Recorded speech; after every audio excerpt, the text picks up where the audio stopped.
On this episode, man, money, finance, fucking wanger banger. What do you think, Cole? It was just this episode is packed full of knowledge. Tons of knowledge. We're talking about the compound effect. Danny looks like a unit if you're watching.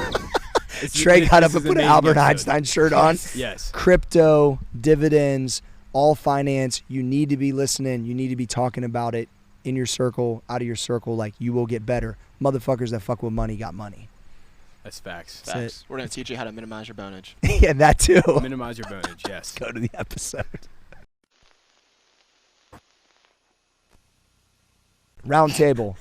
We're back. Listen, there's a couple things you guys need to know. First off, it's brought to you by MaxEverMuscle.com. Second off, I'm your boy Corey G. That's Small Arms Danny. At Trey Speed and the graphic gangster himself, Cole Susak. There's a lot going on. Danny comes in looking like a fucking unit today.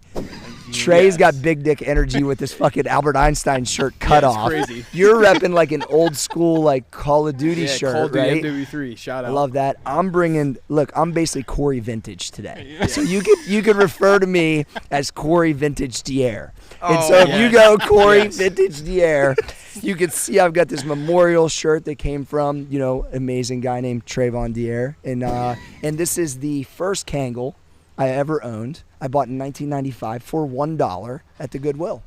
Wow. So there is some fucking real vintage, Corey Vintage Dier. Yeah, like one of my goals right now is I'm trying to build my personal vintage collection. I love that. By the one and only Trayvon. Shout out. Perpetual Rights. Shout out. Yeah, let's say what's the new IG, Trey? Perpetual Rights Vintage. Perpetual Rights Vintage. Shout out. Love it. Shout out, Trey. Follow the boy. But my goal is to have a vintage shirt for every single podcast we do. So then by the end of the next year, you have to refer to me as Colvon. Yeah, Cole what? Colvon Dier. Oh, Colvon. How did I miss that? That was like a layup. That was a layup. I missed it. But Danny, let's talk about the arms are super small today. Came from the doctor. What is it? I feel like I didn't change anything. Yeah. It's like an extra small shirt, I think. They refer to him Cole, as medium. I'm telling you it's a large. What? Fucking it is a large. It kids is a large. Yeah, kids large. Barred and in shirt. All right, today we're going to talk about, I think we should talk about some money, finances, crypto, stock. All of us have been talking about it a lot. I think what a lot of people, I said a bunch of times, people don't realize is that our dialogue outside of normal business is mostly about this stuff. Yeah, we talk about squats and training, but we probably talk about finance more. And people probably don't realize that, I would say. So, Danny, I'm going to start with you because you've been asking even more questions recently. But it's like, as an outsider, let's say outsider meaning that you're in the office now, but you weren't before, right? Mm-hmm. These guys were. So it's like the dialogue around that stuff, has it perked up more thought-provoking things around it? You're doing more investing now. Like, give me some of your perspective. Yeah, I mean, I pretty much had nobody to really talk to about it. Yeah. Unless I consciously had made a phone call or something like that. Sure. Or just which is how most people are, by the way. Yeah. So I don't know. Actually, I was talking to Joe. That's why I stepped out yesterday. But love that. Yeah. So I just recently was going back to just basic fundamental shit. Just the simplest of simple stuff. So. Reading Rich Dad Poor Dad again. I finally got into the 20th anniversary is fucking. Yes. Yeah, I finally got into the audiobook game. I'd always been physical book only, so listening to that, and then what really resonated this time, which is what we talked about again, was with dividends. Sure. So I was talking to Joe, and I was like, what's really appealing is basically having a whole another income that can basically support your basic living expenses. And, and then I was just like, what exactly has to happen in order for that to happen? Great question. So I just wanted specifics. I wanted numbers. I wanted to know what type of accounts I needed to have, or how much we needed to put away and for how long. So you got to get a strategy. Yeah. Some people don't have a strategy. Yeah. And then with different life changes with my wife starting a different full-time job, going you got another income coming. Yeah, full-time student to full-time job. So that dramatically changes things, and then coming into the max effort equation. So I just wanted to employ the money. Like that. Get money by income. Get money by income. Well, squad. Yeah, I mean that's the key. What talk about Cole, let's talk about this. Talking about money growing up, was it awkward, not talked about, or talked about at all? Because some people are most people are extremely uncomfortable talking about money. even if they know each other. It's weird. I mean, growing up like in the valley, like no one was talking about money because no one really had any disposable income. Sure. So like anything that like my parents were making, we were either like saving it for like some sort of event or something like that. There wasn't enough money to where like my parents probably were not focused on like building a dividend income because they really didn't have that much expendable cash. Sure. So, I mean, yeah, now it's changed completely. Now, like, the more I talk to every time my mom, like, birthday present or whatever, she gives me like $50, and I'm like, great, it's going to like AT&T stock. Yeah. And she can't comprehend that. Like, yeah, that's like, amazing. Like this money just going straight to the stock market. Yeah. So, but now, like, I mean, even with my friends, we never really talked about. Like now, all my friends are getting their first real job. Now I'm kind of like leading the pack of like if they have questions, they're coming to me to ask what like I'm doing. You're gonna be the person of influence in your not. This is your like newer work circle, your older circle to say like, okay, I know Cole talks about this. He's around these guys all the time. What should we be doing? Yeah, that's fucking awesome. So it's cool. How about you, Trey?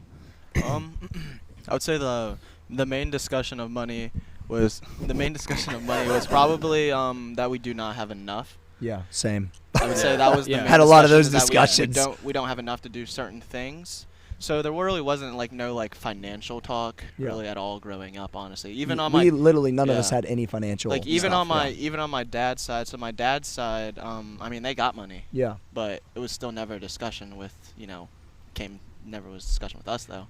So that's why I was so intrigued by certain other cultures that teach money.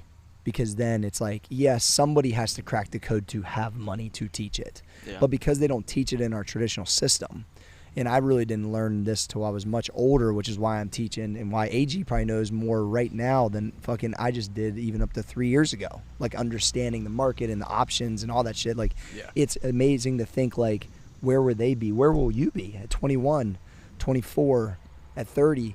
Guys, like I was late to the game. Now I caught up a little bit because I think my income and as you guys, but you'll be able to do both. You're going to be in it for a long period of time and you're going to make big income. Yeah. I mean, it's fucking awesome. You guys have to take care of me. I mean, the biggest thing was like, no one was really even talking about how to make your own income either. Like no one was saying that if you you could sell a product or like there was none of that. Like the lemonade stand stuff. There was no entrepreneur stuff happening whatsoever. So my like parents weren't friends with anyone who owned a business. The only business owners that were in there were like the local like automotive car dealerships. Sure. And most of the time they weren't talking about getting money because they weren't making that much money. Yeah. So like it was never a thing that like. But now that's kind of all we talk about is how can we create another revenue stream? How can we get more income, side income? Or living below your means so you can use the extra $50 to put it in the market, right? Because I think that's where my fault was. Being an entrepreneur, once again, not having anybody really teach me how to do it, I was constantly reinvesting into myself, which is what you got to do. But I wasn't saying like, okay, at 20, I should just say like, all right, $75, $100 it's more about the time involved. And yes, you have to get in quality stuff, but like I just kept waiting because I kept saying it's not enough. All $200 ain't going to make a big difference. Well, it does if it's in there 10 or 12 or 15 years longer than when you put it in when you're 30 or 32. You know what I'm saying? So it's like you could be half-ass at it and still that 6 or 8%, whatever it ends up doing, is still going to compound over time. So I think like the financial IQ, which was one of my huge like kind of whys, was changing everything, but really changing how we operate and how we understand how to operate, because then it's never the same. Alex and Andon and Madeline and with Grandpa here will teach a whole different level of wealth for this family. It's just a fucking fact. Yeah. So if you're listening and you don't have any of this knowledge, it doesn't come overnight. Yeah. But if you actually take, time with it, you can not just change your situation. You're going to, all you guys will change. There'll be at times where you guys will all have to help your parents. It's just a fact, right? Because we all come from a similar type of money situation. We're going to have to help them, which I've had to, and now they've figured out and done their own investment stuff. And then the same with teaching our kids or nephews, or if you don't have kids, you're still going to be younger people. You guys are going to be me. It's going to happen. You're going to be teaching this guy, Trey. You know what I mean? Because he's watching what you're doing. And it's like, that makes me almost as excited as the fitness stuff.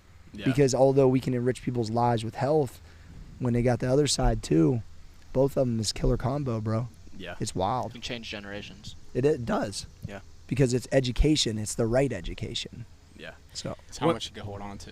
Yeah, bro. Like can you keep it? It's a real skill to understand, like, the questions you just, people should go back and listen. Exactly the questions Danny asked is what they should be asking their financial advisor. Well, it blows my mind, and I did this myself, but like how so much is based out of fear. And then when something comes up, it's almost like taboo. Like you don't even want to talk about financial shit. Well, that's my point. So people are super awkward about it. Yeah, they just want to hand it off to some money manager, but who knows what they're charging. It's the fear It's the fear of losing it. But if you never play the game, how could you ever win? Yeah. So it's almost like prevent defense. Yeah. All the time. And you don't even have to become like some like master at the game or something. You just have to have a basic level of financial intelligence to know what to do. Mine was so below basic. Yeah. I mean, really, like, what helps me out and what probably could help someone else is, like, just going for small wins. We talk about small wins all the time. Like, it's crazy how much just if you get 15% more and then you take that money and go get another 15%, how fast that can compound to where now you're chasing those small victories, and that compounds to a fucking huge victory. Next time you look at your portfolio, you're like, holy shit, I started at this. Now I'm here. Like, now that just literally keeps compounding over time. And if you don't believe that, like, the law of compounding, go to Google and type in a calculator and like a 6% return. This is what Joe did with me yesterday.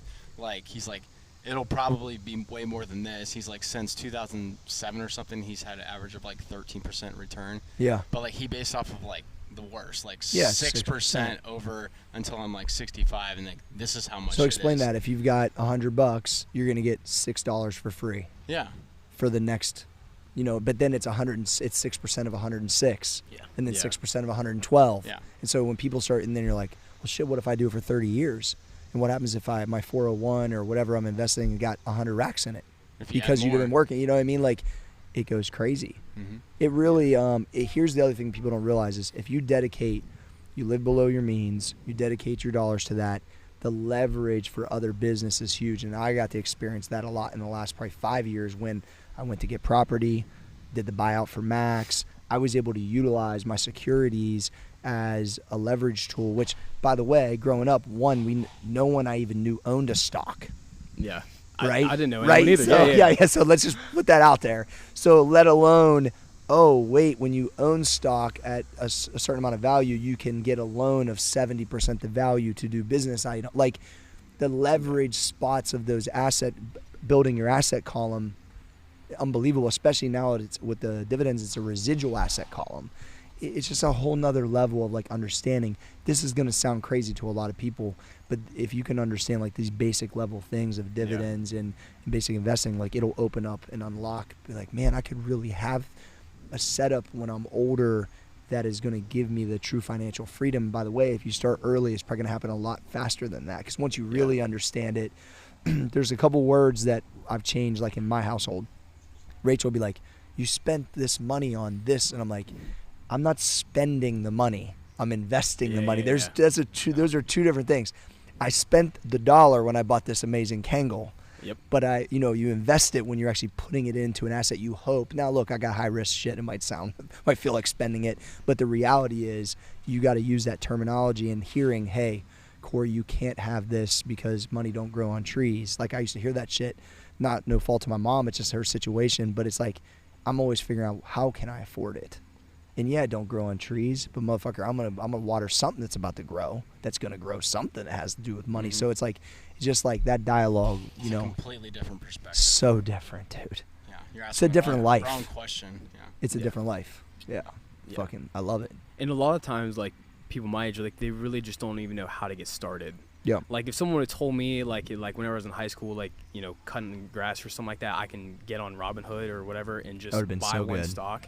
That would have changed everything. But now it's like people, because I'm 24, most people probably have like their first job at a company or something like that. Mm-hmm. If they offer like a 401k, like, sure, like, they probably don't even know what that is. So you got to like reach out and figure out who's my 401k with and what is inside of my 401k. Yeah. Because a lot of people hear 401k and they just automatically assume that there's something in there growing. But you have to, like, the 401k is just the account name. It's just the account type. You got to figure out what assets are inside of that 401k, and then you can figure out, do I need to take this and go to somewhere else? Yeah. Well, and you can dictate what's inside of it. Yeah. With a financial guy that you like or girl, you know what I mean? So it's like, here's the thing is, it's almost like people are scared to like talk about it because they don't know. It's just like anything else. It's just like diet. Yeah. It's just like when you don't know, and then you just be like, well, that makes me nervous. But think about just like your health, you need to take like a lot of action on it, because who's going to be paying your bills when you're 75? You don't want to be at fucking Walmart like greeting people. I mean, you can literally think that if you don't know about finance, an investment, the first investment would be trying to figure out what the hell is finance, like what's inside of it, you know? Rich Dad Poor Dad's a great way to start. You have to think about like this, me trying to search and figure out like what I should do is an investment into yourself. I sent that book to a couple younger dudes that are around the gym and said, look, this is the book that 20 years ago basically like taught me the basics. What, Rich Dad? Yeah, Rich Dad Poor Dad. What is a liability? What's an asset? Well, that's the segue right there. I had no clue. Yeah. You know, if it takes money out of your pocket and doesn't produce cash, the liability, that means it's on your overhead. That's the things you got to make just to survive. Like if you pile a ton of liabilities on yourself, you have no fucking assets producing money, you're fucked. Yep. And so you can get yourself in that situation if you don't know those literal basic things. Yeah. Overhead, cash flow. It's like, I mean, I had no fucking clue, man. I had no clue. I would say because you were like gave me a Rich Dad Poor Dad like whenever I was interning. There you go. That was like one of the first books I read. That and then the Compound Effect. Yeah. Understanding the compound effect is massive for just life. It's just like 1% better every day is just like the curve on that is just unreal. It's it's exponential. Yep. Then imagine like if instead of 1% better, you now 15%. You look at each investment is 15% better. Yeah. That's crazy. That's even more crazy. That's true.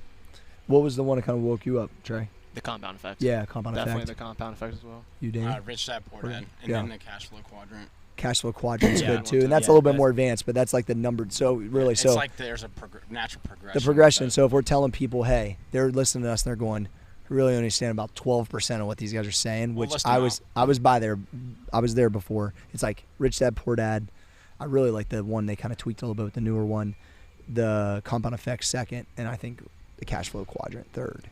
Because understanding if you're an employee or a business owner or investor, like where you flow at, how your money flows, that's like a little bit more advanced. But those first two really. The compound effect's great because it's literally in every area of your life. It's Oh yeah. Like it's not just finance. Like it's literally with everything. All right, so we talked kind of traditional. Let's talk fucking crypto. Yeah, this is the aggressive shit.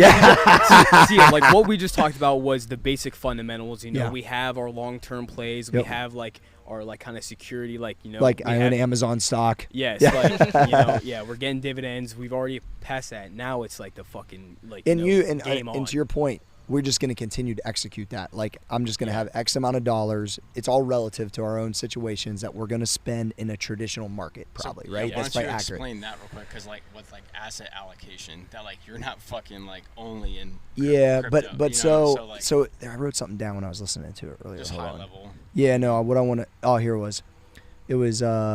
Is it unbalanced? Some people call things unbalanced. Some people call things focused. It's the way you look at it, right? So I would say that in my business world, obviously in fitness, I'm extremely unbalanced because that's like all the way what I do. I was really unbalanced in asset allocation in the stock market after I built my businesses because I wanted to get a baseline of what we just talked about to where I could see something significant. I've seen a growth, and it's probably been, I think I've been with Joe like 8 years. So nothing crazy. It's not really that long. I'm 43, so I was kind of late to the game. But I got really focused on that. Then when I had a base there, then I said, okay, now can I go out to real estate, crypto, I got the oil stuff, like these other things that can make passive income. But I was unbalanced in my approach originally to get something there. You know what I mean? Mm-hmm. Now what we're going to talk about, which is higher risk, more speculative. Some of it is, some of it isn't, but it's another asset column, which is crypto, which Cole loves. Yeah, I love crypto, but first, I mean, you think we got to think that this is a very small portion of our asset allocation. Correct. Like in the grand scheme of things, the money we're using for crypto is not even close to the money we're putting into like our Roth IRA. Well, it shouldn't be probably. And my yeah. We're not financial advisors. Yeah. To be clear. Yeah. So more like I would probably say like the majority of my money is going to like the IRA, building that up, getting that machine rolling. Now like the new owner 401k, next level baller shit, you know. Levels. Then it's crypto, and this is like the aggressive because like the more I talk to Joe and everything like that, like being 24, I have the opportunity to, why not just throw cash in crypto, let it run, and then if I lose it, what's it matter? I'm only 24. I can go make that money again. Plenty of time to work and make money. I have plenty of time to make it back. Yeah. So with crypto, I feel like I'm driving my car and I'm just taking it and I have to be able to just throw it out the window. Yeah. But what happens if it comes back in bag fulls of motherfucking money? You know what I mean? Like that's literally I have like an unattachment to that money, no matter whether it's $1 or $1,000. I'm not attached. Your lifestyle. I would say exactly. The one thing I like about crypto the most is that it's an entirely new ball field. Correct. Like it's an entirely new game, and that like we're not sitting on the sidelines like waiting. No. Like we're all up in it. We're trying to figure out what the hell's going on. Sure. There's real opportunity there. So that's what's most intriguing to me. When I was encrypting my master nodes, I felt like I was in the fucking trenches. Yeah. You were. Yeah, that fucking felt awesome. Because I'm like, front line. Yeah, we are the front line. Yeah. What's interesting, too, kind of backtracking to Rich Dad Poor Dad real quick, is when he talks about how the rich get richer. Yeah. And, like, how they can minimize their tax burden. Because everyone focuses on the job. They focus on the increase in pay. But what happens when you increase your pay? You have to pay more in taxes. Yeah. But what happens when you go in all these different other, maybe it's real estate. There's a lot of tax advantages in real estate. So that's one scenario where you could potentially pay less. And that's why you have to have people on your team like Joe, your accountant and stuff like that. You got to build a team of people you trust. It's interesting you say that because when I was listening to Rich Dad Poor Dad this morning, because I've been listening to it again too, talked about every time he says real estate, people go, this is their answer if they're not really into it. And I used to say this, so I'm about to blow myself out here. I used to be like, I don't want to fix fucking toilets. Yep. I literally used to say that. That's so what then you were doing this morning. Exactly, that's my point. So then he goes, it's on my story, motherfuckers. So, and then he said, so you're going to let that you don't want to fix a fucking toilet, like, hold you back from a whole asset class? And that's what he said, and I was like, God, yeah, that's kind of what I did. It's so stupid. So, and then literally the reason why I meant so much is because my Airbnb needed the toilet fix, and I was going to call this old Fix-It-Man guy I got to do it, and then I was like, oh, fuck that. I'm going to train. I got a beard now. I'm going to fucking drive to Home Depot. I'm going to watch a fucking YouTube video, and I'm going to fix that shit myself. That's exactly what I did. And I was thinking about it. Fixed? Yeah, I fixed it before I got here. I'm proud of you. Yeah, thanks, man. So I did that, I'm going to mow grass at this fucking property today, potentially. Shirtless? Yeah, shirtless for all you mommies out there.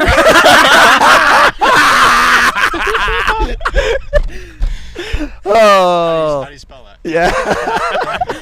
All right, so back to it. Anyway, so my point is, that doesn't have anything to do with all the other shit that I'm doing for my work today, but I made myself go do it even though I didn't want to because I understand what the asset class, and I've seen what it's already done for me. And it's done two things. I didn't buy anything over top of the house that I currently live in till just recently. The Airbnb I've only had for 2 years. Obviously, we all know not the stock market, but the housing market's up. It's increased in value $100,000 in 2 years just for me owning it. So that's great timing. But the reality is, and I parked some money in there to get it down, and I'm going to ask for more money over top the price because that's the market. So does that happen all the time? No. Sometimes it goes the opposite way. My first house I bought was at the right before the crash. I barely got out of it even whenever I left to go to the house I live in now. So it's like I've seen it like in the personal side, but then now going out as a business. I bought that as a business. I was like, it has 3 units in it. If I can just be even on it, I thought it would go up in value. I didn't think it'd be 100,000 in 2 years. I thought it'd be 100,000 maybe in like 5. But now I'm gonna fucking list that bitch for sale next week and see what happens. The money I get out of that, I can then, to Danny's point, if I upgrade in real estate, I don't have to pay as much tax on it. 1031. I have some other tax advantages that I can utilize, but it's like now I can take that money and say, do I want to pay the building off that we're right here standing in front of that will create cash flow? It's like now the options are there. But once again, like I've been doing business for 20 fucking years, like I'm finally now at the point where I feel comfortable enough. And I'll say this, like, I think if I got more money dropped on me early in my career, I wouldn't have known how to do all this stuff. I don't think I'd have been like a fucking rat like MC Hammer and lost all my money, or like an athlete because I didn't have like all kinds of pressures on me. But right now, if you dropped $100 million on me, I would know exactly what to do with it. And I wouldn't even fucking think twice about it. So when the crypto fucking pops off and I make like $50 million, I'm going to be like, all right. Like I know first I buy a chain then I get myself reels. But I mean, the point is, I'm financially, and you guys are going to be way ahead of me, right? So it's like financially, like I almost feel like it's when I'm programming a fucking workout now. Like the money comes in that's allocated, whatever that dollar is, and I go, that asset, like crypto is my main one I've been working on. After I did real estate, these 2 properties, now it went to crypto. Now I'm probably going to go back traditional again. So I'm like rotating those, depending on the time. So that's kind of how I look at it. Yeah, like there's levels and a starting point to everything, because like that's why it's good that we represent all different. So if like in my scenario, it was like I was living with 2 friends in an apartment, and then we were looking for a place to live, and so we found a place that was off market. And definitely under the value for sure. It kind of like a fixer-upper, like nothing like super over the top or whatever. So now we're like yesterday, Thomas was helping me lay the fucking subfloor because I don't know what I'm doing. Yeah. But like just like making those little upgrades just to eventually. You intentionally bought that place to do this, Danny. Yeah. Live there for a short period of time, either rent it or then sell it. Yeah, and then it's gonna just. Like what you said before, like trading up, as long as it's monopoly. Costs more. The greenhouses for the fucking red house. Taxes, yeah. I mean, the way I think about it is like That's what Arnold did. That's all I can think about every time when he traded up. Dude, Arnold still has his. Patrick told me he still owns parking lots in LA that he bought when he was in the 70s. That's fucking amazing. That make astronomical amounts of money. And they're worth, just the property itself is worth astronomical. But it's a parking lot. It's a long game, bro. Go ahead. Yeah. Cool. I mean, I view it as just like I'm trying to find new opportunities to then like capitalize on and then move on to another opportunity. Yeah. Like I'm pretty much opportunity hungry. Like right now, the cash that I hope I'm putting money in crypto to hopefully get an opportunity to take it out, go put a down payment on a house that then maybe I can live in or whatever.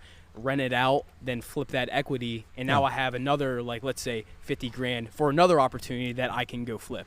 Yeah. Which is what I've been able to do, basically. That's what it takes. So yeah, there's no doubt that, but I think the starting point is what opens your eyes to that, right? So if I think back to myself, I always say $200 ain't enough, $300 enough. I didn't have this going on either. Like, this wasn't the dialogue around me at that time, and it's like, I waited, so I really wasn't looking for those opportunities. I didn't see a compound effect. I didn't see my money grow to even think that I could leverage against it for the next opportunity. Or like when I've had a couple stocks at Joe's. Like I remember we had one stock at Joe's that we bought for a dividend and it doubled in a day, and I sold it. And I was like, well, shit. It's like, and it was in my SEP IRA, which is my retirement, so I don't pay taxes on it till I'm fucking 60. It's like, shit, I got $9,000 free money. Then I put in a dividend stock, and if you do the numbers on, okay, that $9,000 is going to make me $200 a year, and if I just sit on that for the next 40 years and it keeps, it's like, it's literally astronomical, but you have to be in the game to get the small wins. Like what you just said. I was on the sideline for too long. What you just said might sound like Chinese for someone. Yeah. But if you understand it, you got to realize it all started with just buying the stock and figuring out what a stock is. Yes. That's all it is. Yeah. Then there's just levels. Just like everything else, there's just levels to it. It's good, Danny. So I was just going to say that, and then the word you said is opportunity. Like being ready for an opportunity when it comes up, which obviously we were just, what just happened. So that was something that really bothered me before, when something where you recognize something was going down and then you couldn't. When you've heard a few of those since you've been here too. Yeah. Here and there. So just being ready or being able to take. Okay, so this is a good point to go to though. All right, we don't have to go into the details of the opportunity, but then how are you weighing the risk of it, Danny? Because I view you as a pretty conservative guy, right? Yeah. You're a fucking unit, but you're conservative. So it's like, you hear me. Now, part of mine is because I've been in it for so long. I'm like, if I'm in, I'm like, okay, let's go. We're definitely not the same. But everyone's risk tolerance is completely different. I learned that a really long time ago. Yeah, but I think just from operating around all you guys and, just educating myself, I'm okay with what I put in. Like, I'm like, if you have to be okay like with. You said, with throwing out the window. That's why I tell you that. Yeah. I want you to think of it that way. Because like, you can't have an attachment to it because it'll drive you crazy. I won't even be mad whatsoever. No, you can't be mad. Yeah. So that's how I make my investments now. That's how I was with the recent most investment. recent one. But I don't expect it to come back at all. Yeah. I also don't really expect it though to come back for anything because I'm not doing as much like in dividends or long-term trades as you guys are. I'm more swing trading on a daily basis and day trading and stuff like that. Fucking love it. So what I'm more trying to do is I'm trying to get that 5%, 10% win every single day. Fucking love that. So I'm not holding really nearly as much long-term stuff as everybody else. Yeah. I'm swinging on a But that's daily why basis. the Roundtable podcast is amazing. Yeah. Right there. Leave us a 5-star review if you're. Yeah, please do that. Please leave us a 5-star review. Yeah, I've saw some good reviews so far too. The Roundtable. But what Danny just said was a lot of it also depends on like what's on your plate, like how much baggage like do you have, like like you just said, people are attached to their money. There's probably a lot of people back home who are just so attached to their money that they didn't want to give the opportunity to lose 3% of it or something. Here's the thing that I heard in that book too. He said there's a lot of rich people that have lost money, but they're not mad about it because they've made way more than they've lost. There's a lot of people that have never lost any money. It's because they never tried. Yeah. But that's also why they're still the same. So you got to weigh that. You know what I mean? I mean, it comes down to again, the basic fundamentals. How much liabilities do you have? I really don't have that much liabilities on me. So you guys all operate well that way. So I can afford to, go be a little aggressive in this. I don't have an attachment where if I lose, the money I put into this, I have no hard feelings. Now, if I had, a lot of debt, I had to pay for a lot of stuff. There was a lot of stuff that I just had to manage, then I'd probably be... There's a weight on your shoulders, and that's where you try to not do to yourself. Yes. Because then it doesn't give you any agility. I've been there before where I had too much shit piled on, and you're just like, fuck, I got to hold on to this cash because what happens if I don't train enough clients this month and I can't pay? You know what I mean? And that's what they call the rat race. Yep. That's exactly what it is. But the liability... But that's the other thing is I think that I always wanted to own nice stuff, but I need to make sure that I had assets or businesses that would easily pay for them to where it was an easy decision to buy them. Yeah. So there was times in my life. That's why I really love the way you guys operate. Nobody's here in this table is overextended because I know all of your personal situations enough, right? That's not the case for most guys, but especially in your age category, right? Yeah. Everybody wants to have a Beamer and a Benz, but let the business or let the thing or let the asset column buy that shit if you're into it, right? And so I didn't understand that early because no one had taught me that stuff. And as I got older and bought nice things, it was like the decisions were so easy because the asset column was built up. It was I don't even know what day the payment comes out, if I even have a payment. You know what I mean? It has to really be at that level. And some people are like, well, fuck, I want to have the car so my friends think I'm cool right now. And I think if you can get out of that, which I think people are starting to, but I think that's still a huge problem. It's a huge problem. Yeah, is it? You guys would know better than me. I don't really talk to anybody but you guys. All the people, a lot of the friends, my friends from high school and stuff like that, that's just kind of how it is with them. They just want the newest thing because they want to post it on social media. Yeah. Because they go, oh yeah, this one kid I went to high school with, he's got this new Beamer now, so they think they look badass, Yeah. I've never posted my car one time. We only posted it on accident. Yeah. Because it was in a video because it's just my car.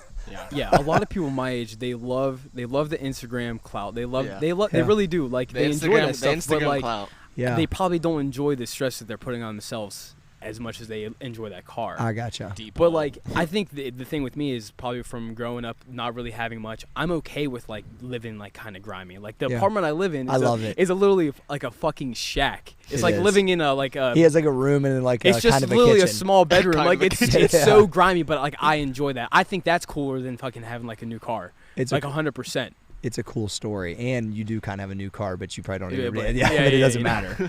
So it's one of those things where that's one, and probably because I was married a little younger than you guys too. My situation was a little different, so I think that stress of it wasn't, which Danny obviously is married, but it's when you're married and you have kids pretty young, that stressor of it's even easier to try to be more comfortable. Yeah. So some people that can that's something I could speak to that maybe you guys can't. It's I had to continue fight that to say if I want my life to be better for all of us, however many kids, 1, 2, 3 that were there at the time, I have to be able to fight through that and then deliver on that pressure. So it's I liked that amount of pressure because it made me what did Dude who won the Heisman say about pressure and diamonds? It was an amazing fucking speech. RG3. RG3 speech is fucking gangster. And it's like, I always liked that just enough of pressure. So sometimes, not in probably a healthy way, I had liabilities to push me. But I don't know that like that was like a smart thing to do. But I would do that to myself sometimes, which isn't, but it worked. It's just one of those like kind of, I could always raise up to it because I liked the way that felt. Almost like a big game. Way that feels. Big game moment. Yeah. So like when we got into the house I live in now that I'll retire out of, that's like my crib, like it was definitely a stretch. And it was a fucking pain in the ass to get into it, and the market was all fucked up and all that. And I remember getting in there, taking a deep breath, thinking, RG, like, you want to fucking stay in here, but I'm not saying that's probably the way. Also, I controlled my own income because I was an entrepreneur, so that's maybe a little different situation than most, but man, it's all over the place. I get what you're saying. That's definitely more like the mindset of a specific person, though, if you should do that. I agree, Trey. So that doesn't work. That doesn't work for everybody. I love that too, though.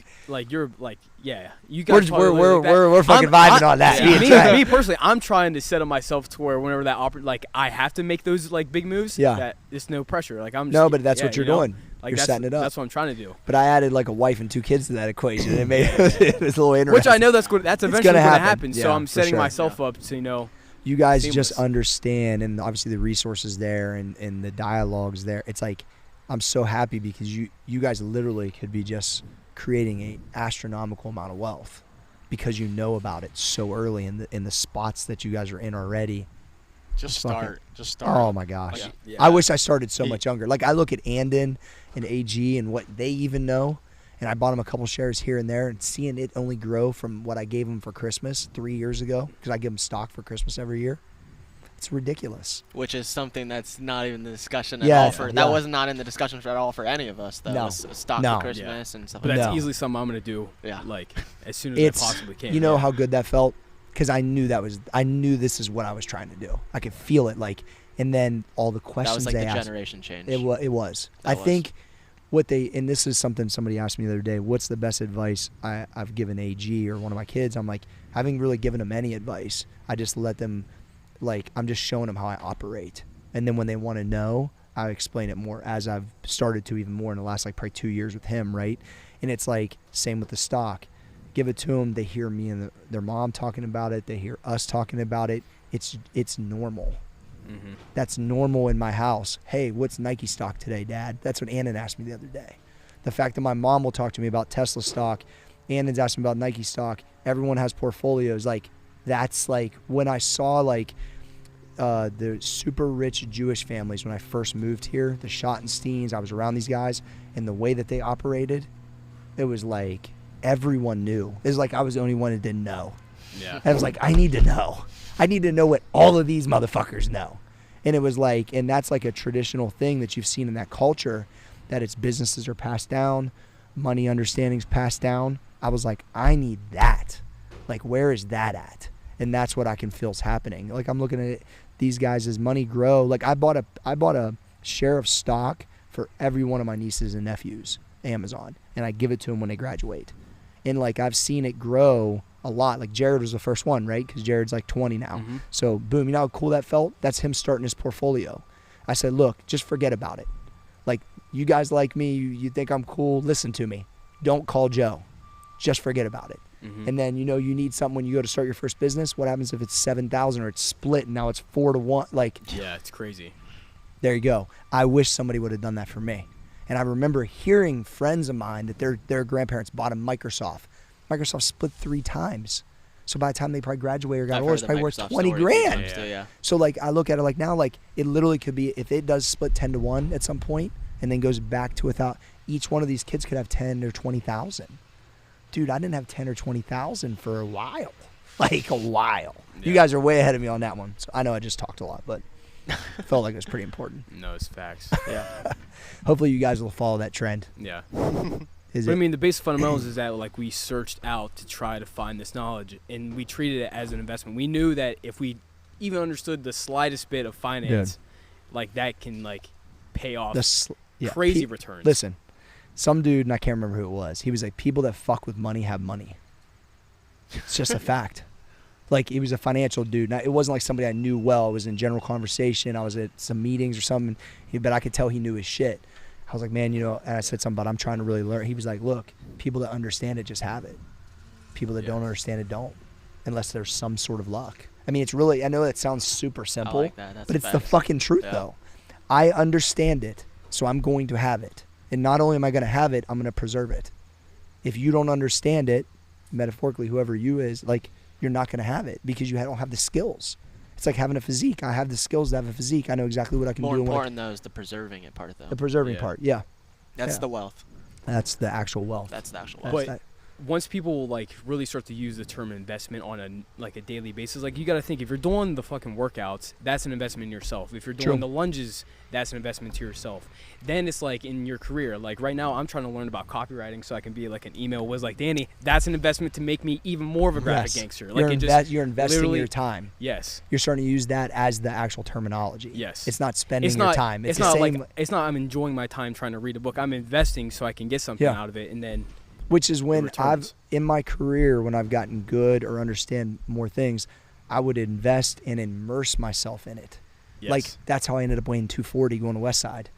That's how I ended up fucking messing with John Bros. That's how, like, I would invest the time in all angles to learn everything, then immerse myself into it to understand at the highest level that I could grasp, and then I would move on to the next thing. Yep. Which is what we're and it compounds, which is what we're doing. So I would say from a dividend standpoint, I did that. Now I've been all up in this real estate shit. I don't know the ins and outs on all of it, but I got a better grasp of what I'm seeing happen over here and what I already know is happening here in this building. And then now the crypto, I'm making motherfucking staking master nodes on my own fucking data network. That's crypto. A lot of fucking people don't understand it, and I'm like, me either. Until I literally started researching and tried to figure out what was going on. Sure, that's all you have to do is get on YouTube and you can watch videos. It's that simple. But now we're fucking the opportunity is there. I just like so early. Yes, people think because Bitcoin's 40 and Ethereum's fucking 3 that it's already passed. Yeah, there's a million other things you could be. There's like VeChain that's like what, fucking 9 cents? Yeah, 9 cents. 8 and 9 cents. Like, what happens if that goes to $1? What happened that you put? I got a gang of it. If it goes to $1, I'm gonna be pumped. That's what I'm saying. Danny says that the new crypto we bought, the Pack Protocol. Danny goes, if this goes to 50 cents, I'm buying a watch. Some motherfucker goes to 50 cents, I'll buy you a watch. I know how much you got. I know how much I got. I'll buy you a motherfucking watch. But like, we're trying to understand it so we can capitalize on the opportunity. That's all we're like, being early to the market's everything, bro. Yes. Like, if I think about my career, one of the markets I was early to, content creation. I was in our shit outside of magazines. When it shifted to the internet, I'm one of the main dudes that like helped create that whole thing. Never really thought about it like that, but when I look back to it, at the end of the day, that's what changed my entire career. I was early on to something that impacted a lot of people, where this is early on to something that could impact our financial future because we were in the know. Because motherfuckers that fuck with money got money or have an understanding about the markets. It's just what it is. These dudes that are billionaires that bought Bitcoin and Ethereum, here's the main thing I'm going to say. They didn't just buy it, they understood it. Mm-hmm. So that's why they held it. Yeah. This Novogratz dude and that one guy that Dustin knows that's worth like $4 million that bought it when he was in college. Those dudes are smart. They immersed themselves in it. They bought it and they were like, we're not going to sell it when it goes to $1 or $1,000 or they understood it, which is why they still are holding it. Yes. So that's what I'm trying to do better, and I think we're starting to on this market of stuff, on this DeFi stuff, which is tokens and there's other stuff going on, like understanding it. That's where the fucking pop is, and then having the opportunities, and then not being on the sidelines, having the ability to get in and not watch, which is what you were able to do, which is great. I fucking love it. Yeah. This shit's fucking power packed. This fucking podcast is a fucking banger. You know, the moral of the story. Yeah. The moral of the story is, I got up and put an Einstein shirt on. Yeah. The moral of the fucking story is invest in yourself. Yes. You know, learn about the compound effect. Yep. Read Rich Dad Poor Dad. Yeah. And then try, like, just immerse yourself in the culture. Try to find someone, follow some, like, the crypto guru on Twitter. Yep. All it takes is a search. Yeah. That's it. I think we're definitely going to spark some ideas for people to be like, God, I need to get in this. People, once again, on Reddit, I read this dude from Australia that bought Dogecoin 7 years ago for $1,000. And when he sold it, it was worth $498,000. 7 years. So Danny, if I told you in 7 years what you just invested in is worth $500,000, are you mad about that? Yeah, no. That's what I'm saying. So it's like, now that's an extreme example, but to your point, we're on the front lines of a lot of this stuff. It's possible. So, it's but happened. it just could have easily lost 1,000 as he made 500. But I feel like I've got a couple lines in the water right now. Well, that's important to have your not just all in one spot. You know? Yeah. You hear about diversification and stuff, but you usually, a lot of people think of like mutual funds. And like what's inside there, but like true diversification, like at least from what I've read, is like across different asset classes. Well, here's a great example. If I would have just continued to do the stock market, I still would have made money. But now when I diversified to doing the Airbnb, I got 100 over there now. You know what I mean? That, maybe it would have went up in the market, but it was like I wanted an opportunity to maybe receive it from a different asset class. Well, it's like when one's down, the other's up. Yeah. So, I mean, play different markets too. Yeah. Like when the Well, stock crypto's market's down right now, right, compared to what it downside. was. Yeah. So there was opportunity, which is why we were talking about it so much. Mm-hmm. You protect your downside. Fucking love it.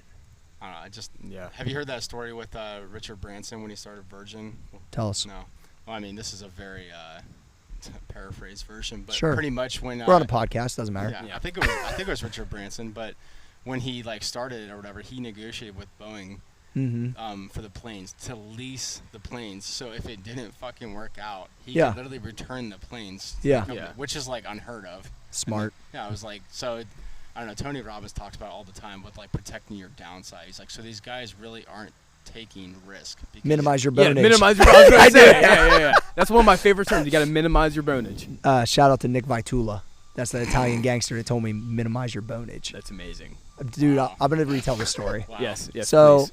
The original old school gym, not the one before this one, the one even before that one. Dude walks in. He's like, tall, skinny Italian dude. He was one of my clients. He's like, everybody in the world's just trying to bone you. I'm like, okay. So I'm like, keep going, Nick. I know he got something to say. He's like, you just got to minimize your bonage. He's like, this guy's trying to fucking bone me for $20. That guy's trying to dude, I was fucking dying. This guy over here is trying to bone me for fucking this. He's like, so in life, you just got to minimize your bonage. Shout out, Nick. Shout out, Nick Vitula. Yeah. And so I haven't talked to him in years, but we're Facebook friends. And he was literally, and he was in Granville the other day and saw me driving my car and sent me a message. It said, you look really good in that car. Saw you, I was around town. Amazing. The fact he messaged you. Oh, yeah. That's my dude. Minimize your bonage. That's so good. That's good, yeah. Oh, anything else? Is that the name of the episode right I mean, that's pretty, I bet really might really throw some fucking people off. All right. The Roundtable podcast. I'm your boy, Corey G. That's Small Arms Danny, at Trey Speed, and the graphic gangster himself, Cole Susak, brought to you by Max Effort Muscle. Give us a 5-star review. Share it with your friends. We're going to keep bringing the motherfucking fire. We out.